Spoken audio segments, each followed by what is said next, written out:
Be me, 27, working a dead-end job at a call center. My life is a loop of repeating scripts and disgruntled customers. Think it's just another Monday until she shows up. Enter Grace, the new hire. She walks in like a tornado of chaotic energy. Red hair, pink glasses, and a wardrobe straight out of a thrift store on 90s Day. She's late on her first day because the universe needed her to experience traffic. Immediately intrigued by her weirdness, we start chatting during lunch, bonding over our shared loathing of our boss. She's hilarious, making jokes that make my laughter echo through the break room. Can't believe how easy it is to talk to her. Feels like I've known her forever. Decide maybe life isn't just a repetition of calls and complaints. Fast forward a week, we're practically best friends. She invites me to a karaoke night at a dive bar. Don't be a wuss, we'll be legends together, she yells. Me, nervous but excited. What if we suck? Her, nah, we'll just claim artistic interpretation. Everyone at the call center is going, so I agree. Imagine a room full of workers yelling off-key to total eclipse of the heart. She's breaking out dance moves that look like a giraffe on roller skates. The crowd loves it, and I somehow manage to not embarrass myself. Drunk karaoke might be my new favorite thing. Night ends with me feeling more alive than ever. But then, her ex shows up out of nowhere. Grumpy dude named Mike, the gym bro type. Looks like he uses steroids for breakfast. He sees Grace and the mood instantly shifts. Stomps over like an angry gorilla. What are you doing here, Grace? Thought you blocked me. Grace rolls her eyes. Well, I changed my mind. It's a free country. Me. Suddenly feeling protective. Dude, she's with friends. Why don't you just leave? He scoffs. And who are you? Her knight in shining armor? Me, proud of my sarcasm. Nah, I'm more a sad clown in an apron. The whole bar is watching this unfold like a reality TV show. Grace looks like she's about to explode, but instead, she just laughs. You really thought you could scare me back, Mike? That's cute. He storms out, but not before kicking over a bar stool like a toddler. Grace pulls me aside after the incident. Her eyes wide and voice shaky. You okay though? I didn't mean to rope you into that drama. Me, hiding my embarrassment. It was worth it to see you handle him like a pro. She grins, then suddenly looks serious. Listen, I might need your help. He's not just a Tinder ghost, he's more like a clingy phantom. Agree to help her get rid of the phantom over the next few weeks. We form an unbeatable friendship, spending every lunch plotting how to deal with Mike, the clingy phantom. She devises plans that often involve elaborate ruses that I can't believe we're capable of executing. Things escalate when Grace decides we need to sabotage his new date. She invites me to her apartment for a disruption strategy meeting. The couch smells like pizza and desperation. Me, you know, I think we're the bad guys in this scenario. Grace munching pizza. Nah. We're just taking back the power. You in? How can I say no to this new reckless version of my life? We craft a plan. Show up at his date spot pretending to be art critics. This establishment exudes an odious essence of failure. Classic comedy gold. The day arrives, and we're dressed like we just crashed a high school P. Lay hit the bar where Mike is supposedly taking his date. Watch them through the window, like stalkers in a crime thriller. She's cute, and I start to feel bad for her. Mike's oozing confidence, making small talk like a pro. Grace, full of mischief, nudges me to initiate our critique.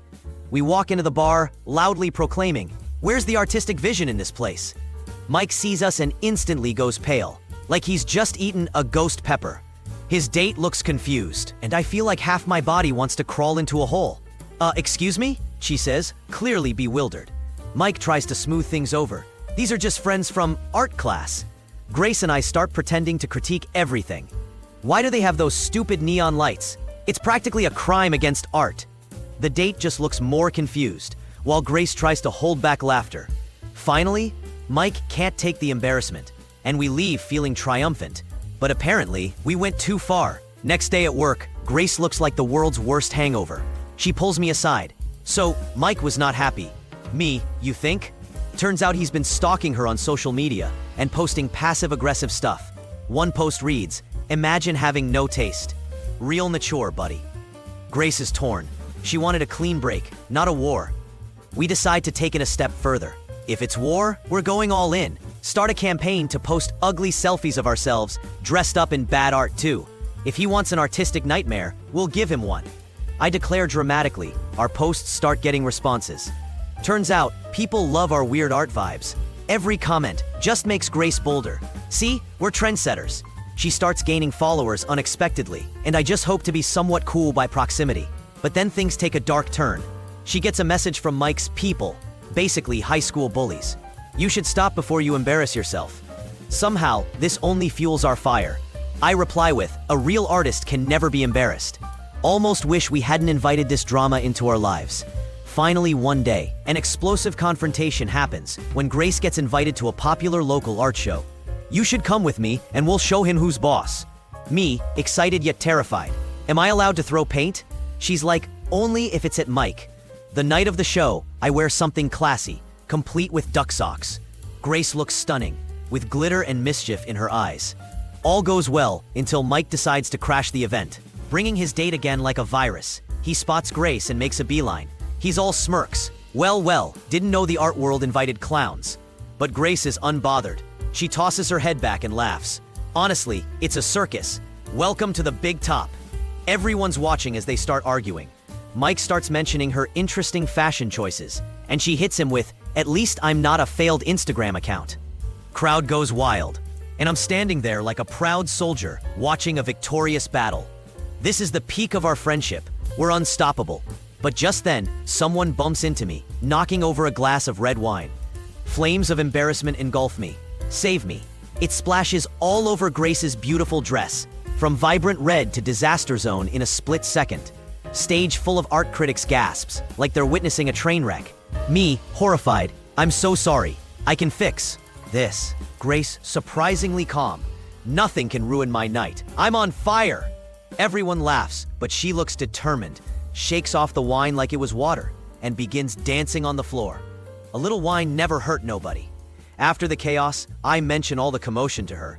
You're something else, Grace. She's still on her high as we step outside, wind whipping through our hair. See, this was all part of my master plan to be art. The universe had other plans, because a few days later, I overhear coworkers gossiping. Did you hear? Grace got blocked on all platforms by Mike after the wine incident. All of a sudden, my loyalty is put to the test. Do I defend Grace or just allow this drama to spiral out? Moral dilemma. Or am I just trying to figuring my own feelings out? Next day, I confront her. How are you feeling about Mike? She looks lost for a moment, then says, like an old pair of socks, tossed aside but somehow still attached. And with that, I realize what I've been denying. Maybe I'm the old sock wanting to stick around, I mumbled. Grace's face lights up. I mean, have you ever tried fitting an older sock into a new shoe?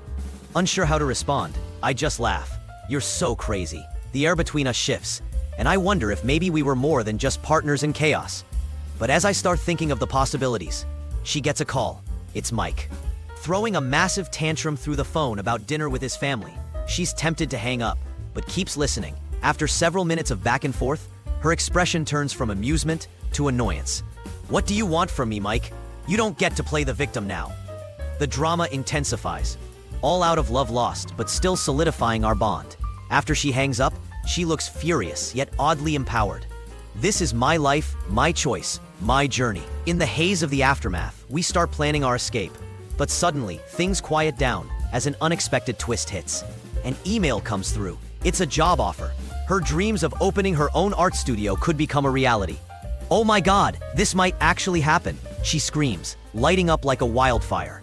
But as I celebrate with her, I can't shake off the feeling of losing my partner in chaos. She's set to leave town, and I can only hope for a phone call at weird hours or awkward, inky socks dance parties. And just like that, all the chaos leads to more chaos. Grace moves on to her new dreams. I'm left sitting at my dead-end job, wondering if I actually ever had a chance. And I'm left with this nagging emptiness that echoes all around me. But wait, didn't we have something real? Now I'm stuck reminiscing about my chaotic past and wondering if she was my art all along. Maybe I'll finally quit my job, pack my life in a box, and search for my own ending to this chaotic legacy. Or maybe I'll just keep the sock for comfort. Now I'm alone in my appalling cubicle, scrolling through our Insta pictures. All the while, I think, art is subjective.